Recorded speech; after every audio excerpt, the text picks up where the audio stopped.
My name is Dennis Samut. I'm the director of Links Europe, a peace-building organization based in The Hague, in the Netherlands. For the last 30 years, I have traveled across the post-Soviet space and was close to many of the events and developments that impacted this vast region. In this series of video diaries, I will revisit some of the key issues that have dominated the region, and I will share some of my personal recollections and experiences. As recent developments in Ukraine have shown, much of what has happened in the past 30 years still has consequences in the present reality for people living in Europe and beyond.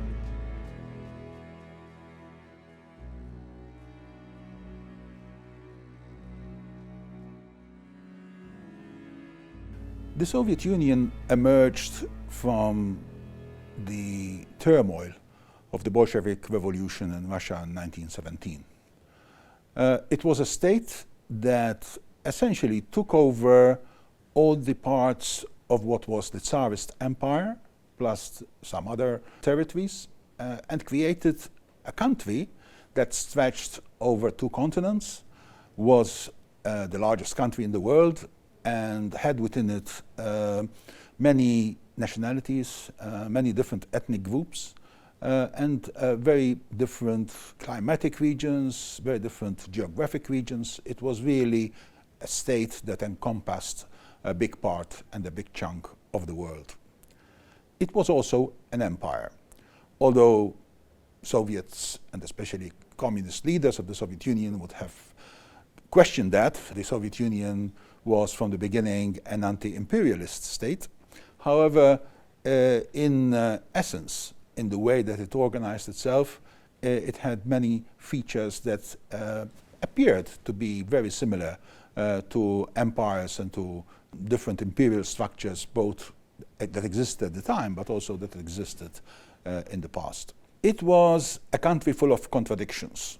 So on the one hand, you had this very centralized system where the government was controlled by an elite, which was the membership of the Communist Party. You had parts of the country that were very fertile, parts that were very densely populated, and then you had places like Siberia, which was just a vastness of territory that was undeveloped and really sort of open for future visions, if you want. It was also a country that on the one hand had many shortcomings, and on the other hand it was able to achieve considerable greatness. Let's not forget the Soviet Union was the first country to put a man in space. It had a huge military might that it developed pretty much the cost of other things. The fact is that the country came together as a result of war. It was the Great Patriotic War, the Second World War, that gelled the Soviet Union together into a real country where people from one end of the Soviet Union to the other end felt that they were part of a mass, of one society and one country. This is very important to keep in mind because it is through the forging of this identity through war that then the post-war Soviet model emerged. After the Second World War, when huge sacrifices were made, let's not forget 20 million Soviet citizens died in the Second World War. That was a huge amount of people. And the war left a mark on the whole of society. And for at least a decade after the war, the Soviet Union tried to re-emerge, tried to reorganize, tried to develop. It was clear after the death of Stalin that the system could not continue demanding from people huge sacrifices without giving something back. And so in the 1960s and 1970s, we saw a model emerging of the state, the Soviet system, doing a sort of social contract with the people by ensuring that it would provide basic needs in education, in health, in housing. And on this social contract was forged the Soviet state as we got to know it and as it existed until it eventually dissolved in 1991. Why did the Soviet Union collapse? Why did it come to a point where it dissolved? Well, a lot of people had been predicting that the system was not sustainable. It was not sustainable because the command economy that essentially dominated the Soviet system was very inefficient. This inefficiency could be seen in all sectors, in industrial production, in the military industry, in the oil and gas sectors, and in agriculture. So the state could not develop the wealth that was necessary to maintain both the social contract that it had tried to establish with its own people, but also to maintain its role as a global superpower. And this situation obviously resulted in overstretch. So by the 1980s, the Soviet Union was a global superpower. It had obligations in all kinds of different parts of the world, but it did not have the wealth. It was not generating the wealth that was necessary to maintain and sustain. On the other hand, you also had a situation where the communists had tried to do a multi-ethnic state format. So they, in the beginning, in the 1920s and 1930s, developed models for autonomies for the different nationalities within the USSR. This was one of the reasons why they said, and they kept insisting until the end, that the USSR was not an empire. It was a multi-ethnic state, yes, but not an empire. But in fact, what was going on was that you had the creation of these different layers of autonomies with different nationalities working and agitating within these autonomies. So whenever the opportunity arose, nationalism raised its head in different parts of the Soviet Union, in Georgia and the Baltic states and in other parts, and this obviously created tensions which eventually led in the end to the dramatic events of the 1980s and to the point where the Soviet Union was dissolved. So you had a situation where you had economic overstretch, you had too much dependence and too much investment in the military sector, because that is was the only way in which the Soviet Union could be a major global power. And then you had the tensions inside the country because nationalism could not really coexist within a system where power was very centralized. Because although you had all these autonomies, all these different republics, autonomous regions, and so on, everything in the end went up to Moscow. Every important decision was taken in Moscow and came down from Moscow to be implemented in the different regions and republics. And this resulted in a further problem, which is that in the Soviet system, people did not feel that they had the space to either take initiative or certainly not to take decisions. So everybody was waiting for orders to come. And this, in the end, led to stagnation. And all these factors together boiled up towards the end of the 1980s to create a situation where the country was not sustainable anymore. So Mikhail Gorbachev, when he was elected Secretary General of the Communist Party of the Soviet Union in 1984-85, he understood that there was a problem.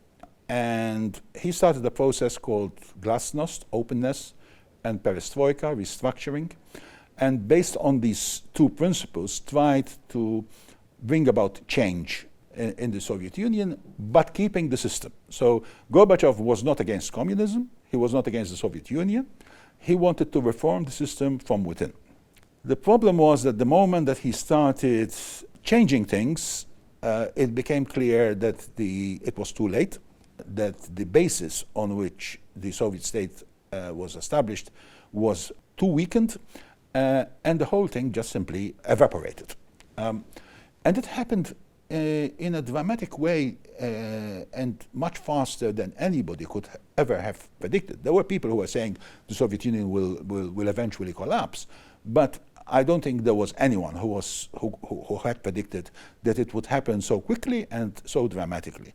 So by the end of 1991, the three main European republics, Belarus, Ukraine, and Russia, their leadership decided that they want to move forward outside the Soviet system.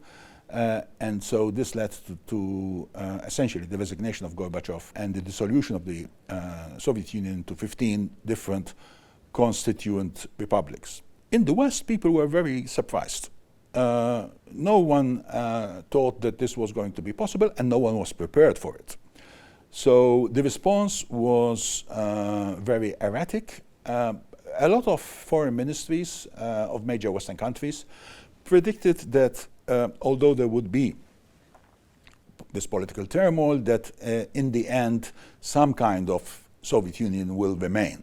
And I think it came as a big surprise when it became clear that no, this was for real, that these countries were going their own way, and that the genie couldn't be put back in the bottle once it was out. And some tried. In 1991, a group of people who were in senior positions in the USSR approached Mikhail Gorbachev, who was on holiday in Crimea, and told him that he should sign his resignation and hand over power to his deputy, so that a lot of the things that had been going on in this process of glasnost and perestroika could be reversed. Gorbachev refused. He was put on house arrest for a few days. And in the meantime, these people tried to move into the positions of power and to actually tell the Soviet people that now they had taken over the country. The problem is that they failed to, the coup was very badly prepared and very badly executed, but they failed to understand also that the mood in the country would not allow for that to happen. And so this created a situation where Boris Yeltsin, who at this point was the leader of the Russian Federation, one of the 15 constituent republics, understood immediately that what this coup would mean, and he took a leading role in publicly and visibly opposing the coup. They tried to arrest him, they failed, and then it became clear that there was no stomach for doing something like this, and the coup collapsed. Gorbachev went back to Moscow from Crimea, but of course even he then could not just simply carry on as if nothing had happened. And the result was that after another year of turmoil, it was clear in the end that Gorbachev did not have the support of the constituent republics, and he resigned as president of the USSR, the last president of the USSR, and the Soviet Union was dissolved. Дорогие соотечественники, сограждане, в силу сложившейся ситуации с образованием Содружества независимых государств я прекращаю свою деятельность на посту президента СССР. Принимаю это решение по принципиальным соображениям.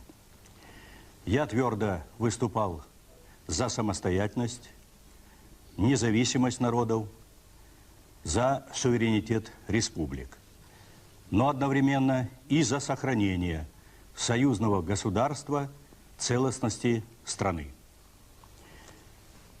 События пошли по другому пути. Возобладала линия на расчленение страны и разъединение государства, с чем я не могу согласиться. I have been personally present in many dramatic moments in the history of the end part of the Soviet Union and the early years of the Russian Federation. I was in Moscow a few days before the coup. Obviously, no one predicted the coup, but you could see that the situation in the country was dramatically different from what it had been even 2 years before. The whole discourse of government had changed, whereas everybody before was talking in Marxist-Leninist slogans. Now people try to reinvent their discourse into language that would be akin to Western liberal discourse. But of course, it was done very ineptly because people did not have any experience or any knowledge of a Western liberal democracy. Neither the Soviet Union nor Russia before, Tsarist Russia, neither were liberal democracies ever. So this was something that was completely strange for this society.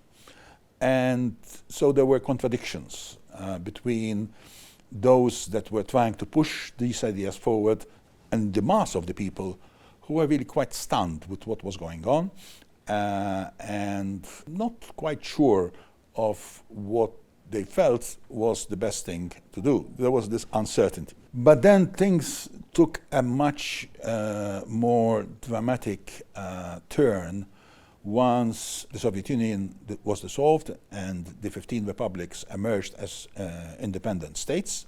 And here, for the first couple of years, what we saw was complete chaos. In Moscow, food disappeared completely from the shelves. Now, the Soviet command economy was famous for shortages, but this was on a completely different scale.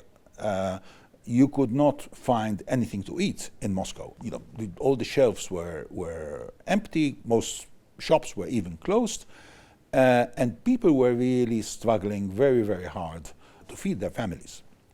There was also a collapse in the structure of society. So people who until yesterday had respectable positions in society all of a sudden found either that they lost their jobs or else that they were certainly no longer in this prestigious part of society. This also created huge difficulties. In Moscow in the early 1990s, everybody became a taxi driver. If you wanted a taxi, there were no taxis, but you just went out in the street, put your hand out, and the first person who passed you would stop and take you to the next place because they wanted $2. And that was very important. And then you start talking to your driver, and you find out that your driver was, for example, a doctor, or your driver was a university lecturer. And you ask him, why are you doing this? I have no choice. It was a very, very unusual time. But I have to say, I feel as someone who was able to be in Russia on many occasions in this period, privileged. Because this was, in my view, the only time before or since when actually you could look into real Russian society, into really what was going on in this country. And this ranged right across the board, from meeting with government officials who were much more open in talking about things than they were before or that they have been since. I, as someone coming from the think tank community, used to have regular meetings with Russian think tanks. Some of them had emerged from the shadows because they had existed for a long time, but they were affiliated either to the Ministry of Defense or to the KGB or to other government structures. But for the first time, they were actually willing to meet people like me and to talk about their work in a very open way. And I want to emphasize that this was just a small window that lasted maybe 6-7 years. And I feel privileged that I had the opportunity to be part of that, to be able to look through that window once it was open. But there were some very bizarre situations. For example, once I arranged to meet a non-government organization that was working on environmental issues. And they gave me the address, and of course, I went, and when I arrived, I realized this was an old building of the Central Committee of the Communist Party. So I thought maybe I'm in the wrong place. So I asked at the door, and they said, yes, they're here. I said, okay, I have an appointment. Yes, but you have to check in at the reception. So what had happened was that as part of this process of trying to make this transformation from the past to the future, they had given offices to NGOs in this building that was the building of the former building of the Communist Party, which was fine, a very nice idea. The problem was that this building remained protected by the KGB. So when you arrive, you had to go to the KGB officer at the door, give him your passport, he will take your details, and only then would you be allowed to go into the building and to meet this NGO. So this was a bizarre situation, but it was just simply one very small example of how things were happening that, in a sense, try to reconcile the past with the present, sometimes not very well. And of course, one of the main areas and sectors which suffered a lot was the economy, because there was an attempt to bring the market economy in what was until then a very tightly run command economy, with disastrous results. So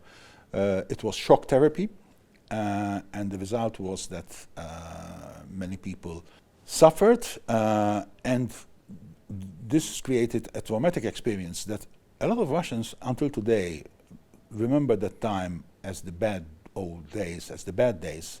And actually this is why there is still until today this nostalgia for the Soviet past, because people compare the Soviet past when, okay, they did not have too much choice in terms of products, but at least they could go to the shop and find food and find basic needs, and they could go to a hospital and have the basic needs for their health, and they could send their children to school, and they were guaranteed that their children will have a good education. These are the memories that a lot of people have of the Soviet Union. Whilst we from the outside, we see the Soviet Union as a totalitarian state with, with limitations on human rights and so on. Inside, for a lot of people, the most important thing was what is most important for people all over the world, health, education, housing, etc. The collapse of the economy also created the new elite that emerged out of this, the dust of this situation. It was not an elite that could essentially take the country forward, because what happened was that once these changes in the economy started, there was a process to privatize all the assets of the state, because in the Soviet Union everything was owned by the state, there was no private ownership. Part of the reform process was to privatize the economy, and they created a system with coupons and so on, where supposedly everyone had a share in the ownership. But what happened was that the few people who had money were able to buy at very, very, very cheap prices the main industries of the country and the main sources of natural resources of the country. And this created these oligarchs. So a lot of people say these oligarchs are criminals or were criminals. Part of them, partly it's true, partly they had money because they were criminals, because few other people had money in the Soviet Union in large amounts, enough to be able to participate in this process of privatization. So yes, some of them had criminal connections, but some of them also had KGB connections, which allowed them to have access to information at least, and maybe also to possibly to some money. But certainly they were not the usual entrepreneurs or businessmen that we would think of if we think of people who are going to invest into a process of privatization. And so this class of people that we call oligarchs emerged, and they continued until today to play a very, very important role in the future of Russia. What did not emerge, or at least not on the scale that people had hoped for, was a middle class. So Russia struggled to develop a middle class that would be influential enough to be able to influence policy. And this is also why the situation now is that Putin can essentially run the country without having to take into account society, because the part of society that in any country would be the part that would act as a counterpart to the government in Russia does not really exist. And that has created long-term implications for the future of Russia. Boris Yeltsin is remembered not necessarily for his achievements, but rather even as a bit of a caricature these days. People remember him coming down drunk during state visits, or dancing, or doing silly things. He was under the influence of alcohol a lot of times. That is a fact that has been confirmed to me personally by people who met him on different occasions. But we must remember that he played a very important role, first of all, in ensuring that the coup of August 1990 failed, but also in this sort of process of trying to transform the country. He failed. There is very little doubt that he failed. He failed because he did not manage the economic transformation properly. He failed because of Chechnya, which was a problem that lingered throughout his presidency. He failed because he was not able to control properly the parts of the government that he was responsible for, and the result was that he won an election, and he even won the second election. But in the end, he did not have the stamina to continue as president, and that is when Putin came in 1999. Дорогие друзья, дорогие мои, сегодня я в последний раз обращаюсь к вам с новогодним приветствием. Но это не все. Сегодня я в последний раз обращаюсь к вам как президент России. Я принял решение, долго и мучительно над ним размышлял. Сегодня, в последний день уходящего века, я ухожу в отставку. Дорогие друзья, сегодня, в новогоднюю ночь, я, как и вы, с родными и друзьями, собирался выслушать слова приветствия президента России Бориса Николаевича Ельцина. Но вышло иначе.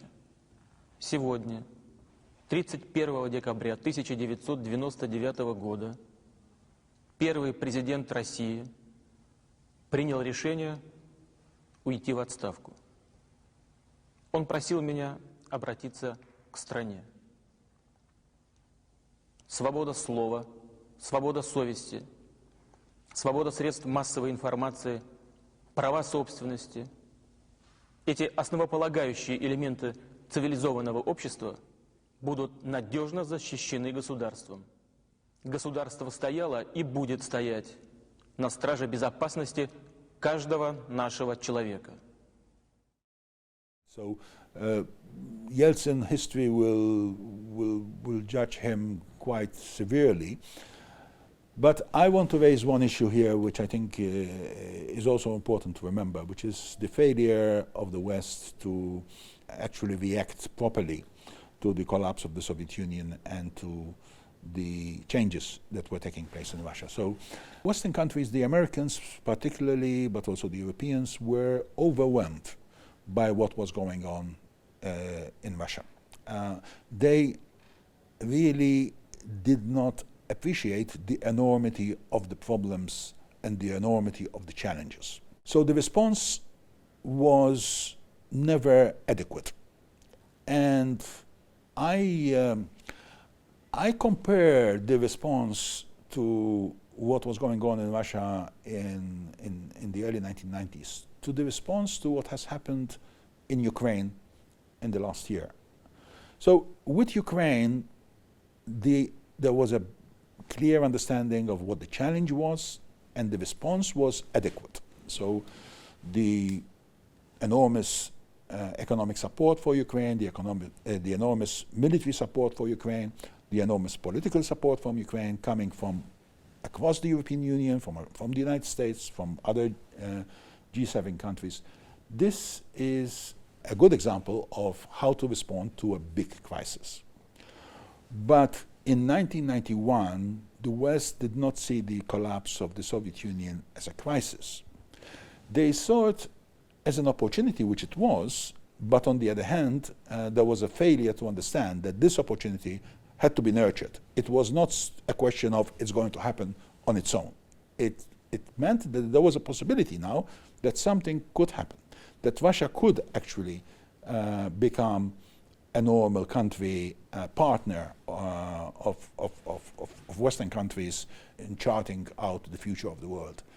And so the response was inadequate, and the result was, unfortunately, that by 1999, the Russians themselves had got fed up of this situation and wanted change, and that they wanted change quickly. And the change came in the person of Vladimir Putin, who came to the leadership as someone who could provide a firm hand. So he comes from a KGB background. That's his training school. And this reflects itself in the way he operates. From the very beginning, the indications were that his ambition was not to move Russia on the path of turning it or developing it into a liberal democracy, but rather to have a much more tightly knit political system with power centered around the Kremlin. And this is in a sense, the reality that we have had to cope with for the last 20 years or so. So when Putin came to power, first as prime minister, and then as acting president, and then as president, he had a number of challenges. The first was to stabilize the economy. The second was to manage the question of Chechnya. The third was to rein in criminality. And the fourth was to manage the oligarchs that had emerged out of the first 10 years of economic chaos and had become all of a sudden extremely important in the Russian equation. So he dealt with all the four quite systematically. For example, with crime, this was really a very sore point with Russians. In the beginning of the Yeltsin years, Moscow was like the Wild West. Armed groups would come to your office and say, you have to pay protection money or you will not be here tomorrow. And if you don't pay this protection money, somebody tomorrow will come and take away everything. I mean all the furniture and everything. They will leave you with an empty office. And this was happening on on a very regular basis. There were moments in Russia where you could not go into a restaurant and pay in cash, not because they had gone digital, but simply because in the evening, at the end of the day, somebody will come and take all the cash that was in the cash register. So restaurants stopped accepting cash because what's the use? You know, somebody's going to come and take it 1 hour later. This was the level to which crime had developed at this point. With Chechnya, Putin from the beginning took a very firm stand, and he was not interested in reaching an agreement. He was interested in quashing the rebellion in Chechnya outright, and he did that within a few months of him taking power. Of course, the economy was more difficult to manage. There had been a huge devaluation of the ruble, literally overnight, which left many people again very impoverished. But then Putin managed to somehow stabilize the economy somehow into something that was more manageable. And then there was the issue of how to deal with the oligarchs. So the oligarchs had become part of the furniture in Yeltsin's government. They were they could influence things. Some of them were even involved in government, like Berezovsky. Others were in the shadows, but they were controlling everything. Sometimes they positioned themselves to be governors or presidents of some of the republics or regions of Russia. And this was, of course, a very unsatisfactory situation, and one that was not liked at all by the Russian people. So Putin had to start managing these oligarchs, and he did that not by confronting them directly in the beginning, but he made it clear to them that they had to fall in line. And falling in line meant that they had their red lines that they could not cross. They could still operate in some aspects of the economy. They were also expected to toe the Kremlin's line on different issues. And this is why, at the moment when we are in this confrontation with Russia over Ukraine, oligarchs are being sanctioned. They are being sanctioned not for being businessmen or being oligarchs. They're being sanctioned because as oligarchs under Putin, they had become part of the system. And this was a factor that started from the early years of Putin and became quite sophisticated by last year.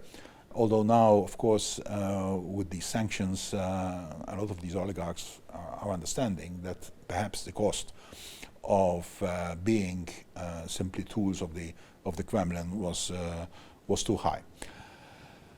Where do we go from here in terms of how Russia is looking at its neighbors and its old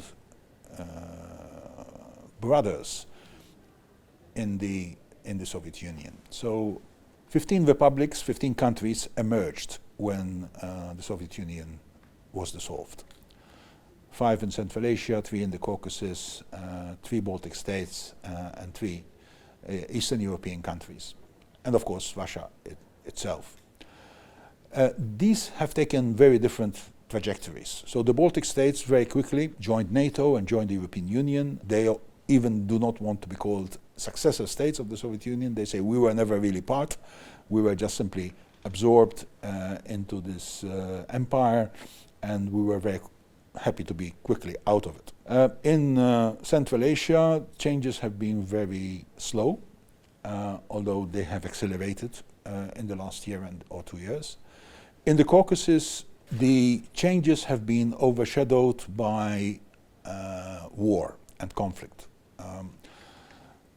One of the consequences of the dissolution of the Soviet Union was that the Russian army had to transform itself very quickly from a Soviet army into a Russian army. And it was perhaps the most difficult part of the system to go through these transformations. So what happened in the early years was that different generals in different parts of the Soviet Union that now were independent countries, but where there were still big Russian military bases and presence of Russian troops, became very much their own people. You know, they were not really responding to decision making coming from Moscow. And so we saw a number of situations where Russian generals would support separatist groups, and this was very acute in the South Caucasus, where the Russian army supported secessionists in Abkhazia and South Ossetia. They played a role in Nagorno-Karabakh between Armenia and Azerbaijan.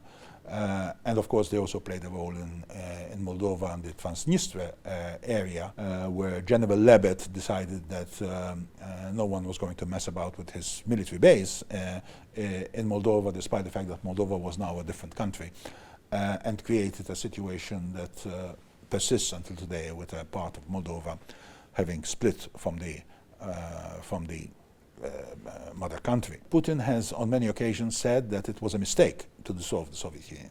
He has also recognized that recreating it in the old way is not going to be possible. So Primakov, who was a very eminent Soviet and Russian statesman, described the dissolution of the Soviet Union and said that, you know, once the knife of separation cuts, then it's difficult to put everything back together again. So everyone understands that reconstructing the Soviet Union in the old way is not going to be possible. But that does not mean that the idea of bringing it back together in some form is not there. It's not only there, but it's also actually the main factor that determines Russian policy these days.